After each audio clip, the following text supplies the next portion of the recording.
Hello everybody, welcome to the United Stand. This is your latest Manchester United transfer news as United start to accelerate the clear out in the final few days of this transfer window. We've got updates on Mejbri to Burnley, Eriksen to Ajax, Sancho to Juventus and much, much more. But look, I think if you want an analogy, some clubs whack the Ferrari into gear one and away we go. Man United, they want to clear out, but the handbrake is stuck on. Can they make progress in these last few days? Well, some progress has been made. Mejbri, as reported by Fabrizio in the last hour, is off to Burnley. There's no mention of what the fee would be. There's no mention that we'll get a fee. He only has 1 year left on his contract. It will be minimal because this is not a player that's actually worth 10 million anyway. If we get 5 million, I'd be absolutely stunned with 1 year left on his contract. It is just yet another player that needs to be removed from the roster. And I think we all agree with it. So look, it's progress. It had to be done. These things do need to be done. There are certain players that just cannot be part of our squad this season. Mejbri is one of those. And I think certainly people will feel quite positive about that. Moving on to the next one. Get your comments in below, of course. Mejbri could have been a good player for Man United, but for a multitude of reasons, it's just not worked out. Jadon Sancho, couple of updates. Manchester Evening News are saying that Manchester United are set to hold official discussions with Juventus today. Flights are booked to Turin later today. Sky Sports are saying Juventus have made it clear to Manchester United that they want to sign Jadon Sancho on loan. They're waiting for United's answer, although their preference is an outright sale. Manchester United's preference is an outright sale. We've also got an update from Sky on Ugarte. It might be a bit slow sports news, but we'll give you that in a moment as well. In relation to Jadon Sancho, shock, horror. We spoke about this for the last few weeks. My fear has always been this has got a loan written all over it. He can't stay. We can't sell him. What's in between? A loan deal. Pay a bit of his wages, get him out of the way for another year. And honestly, it's the only option. Is it, though, the only option? I was doing my podcast. Check it out on That's Football today.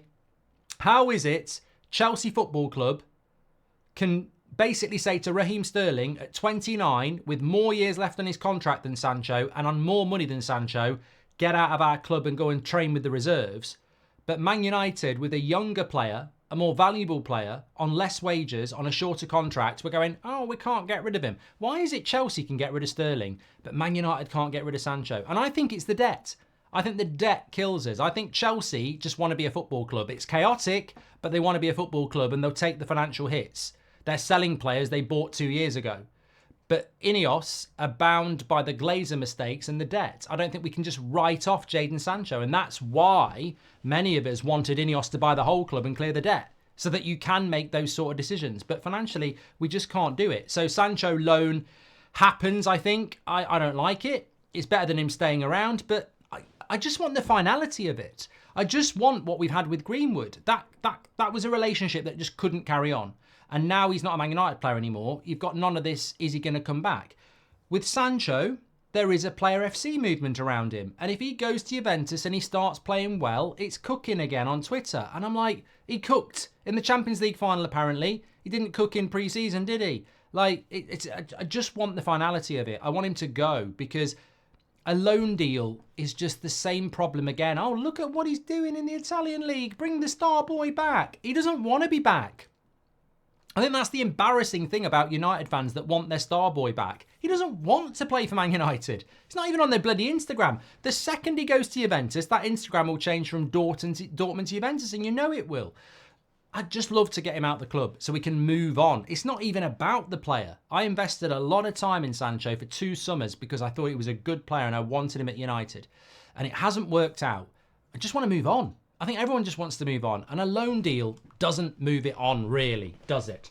We're going to talk about Eriksen. Let's talk about Ugarte next. Sky Sports saying Man United have got a broad agreement in place with PSG for the signing of Manuel Ugarte. The overall fee is worth in the region of £50 million.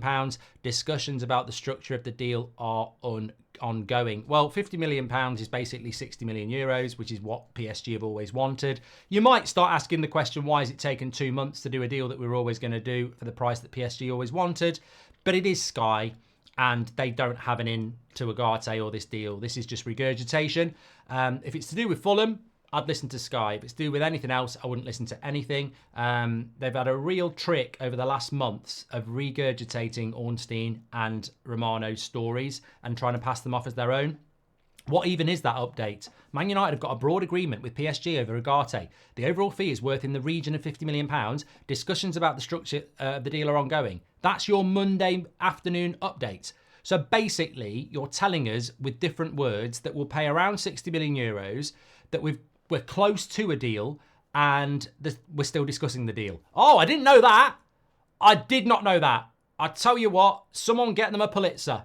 And give them the Nobel Peace Prize as well. Oh my God, this is amazing journalism. So you're telling me we might pay 60 million euros for Ugarte, but talks are still ongoing, but it's close. Wow, thanks for that update. Anyway, let's move on to another update.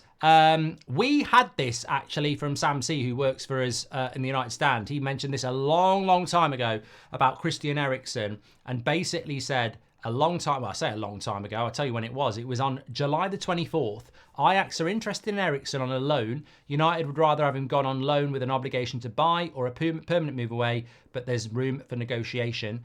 One to watch in the final days of the window, apparently. Ajax and Eriksen in the final days of the window.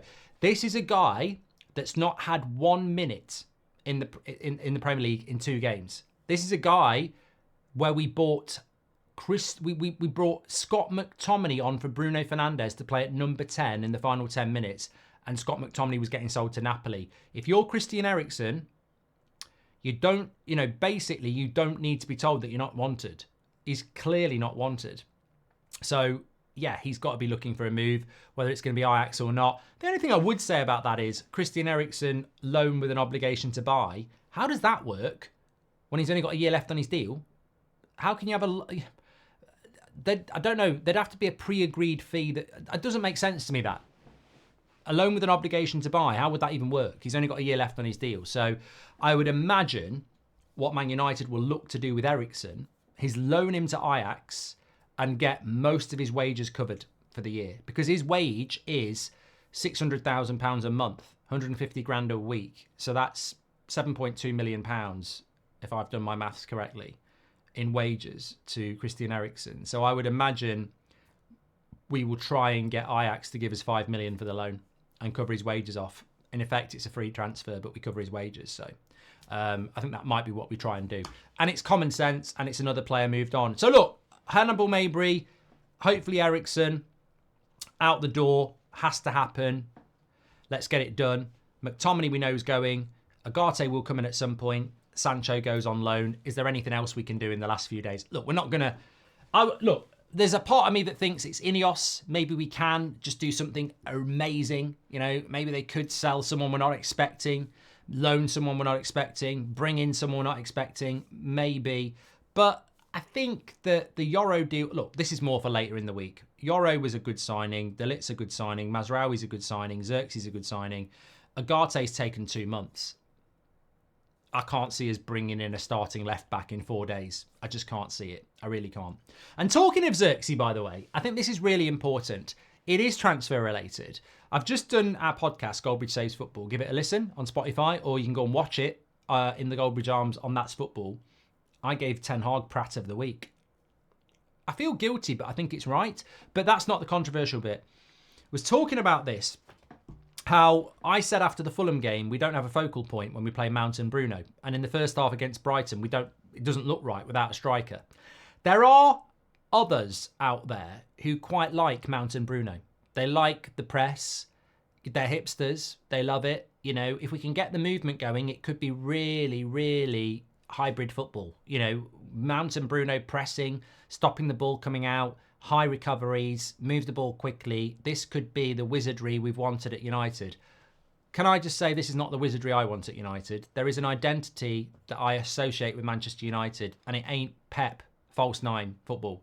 I don't want it. I don't want it. I don't find it entertaining. I like the press. I like the movement of the ball, but I don't like tiki-taka, no focal point striker. I don't want that at Manchester United. I want wingers who put crosses into the box. I want a goal scorer that scores goals. That's what I want at Manchester United. If you want something different, that's up to you. But I'll tell you this, and I'll say it for free. I said it on the podcast already, which is also free.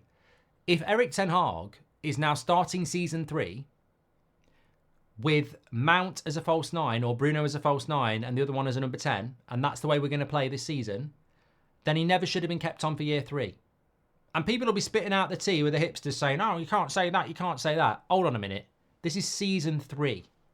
We've seen the previous 2 seasons. We know a rough idea of what he wants to do. Don't completely reinvent the wheel in season 3. You know, it's like Game of Thrones. Really good seasons and then destroy it at the end. We've spent £100 million on 2 strikers in the last 12 months. And you're telling me we should evolve into a false 9? That would be Pratt of the Season award. What would you think if you're Ineos and your manager starts playing with a false 9 when you've had £100 million spent on strikers? You'd be going, what is this Pratt doing? Is he trying to bankrupt us? No, absolutely not. In an emergency, in a certain type of game, yes, you've got to be fluid and imaginative. But we can't be playing Bruno and Mount every week. And people will say, well, you're worrying about nothing, he won't do it. Apparently Mount went off injured at half. Gary Neville said, Man United need a striker. That's what there's missing against Brighton in the first half. I agree with that. We said it in the watch-along. But Gary Neville also said Ten Hag realised at half-time that he needed to bring a striker on, but you've lost half the game then. But the other story is that Xerxes came on because Mount was injured. So if Mount was injured, Xerxes wouldn't have come on and he'd have carried on with that. So you're telling me that Ten Hag isn't favouring a false 9 over a striker? It's one to keep an eye on, but what the bloody hell is he doing that when he spent £100 million on 2 strikers in the last year? We have to get a striker in Man United side. Absolutely have to. And we've got it. We've got Xerxes and we've got Rasmus. And that's the way we need to play. Give us your comments. What are your thoughts? I'm hoping today that before the 8 o'clock show where we will be live, we will get a here we go of some sort. But that's where we are at the moment. Hannibal update, Eriksen update, Agate update, Sancho update, and a little bit about the false 9 update. Get your comments in. That's what you're here for. Smash a like on the video and subscribe. I'll speak to you later. Thanks for watching. Take care and stay safe.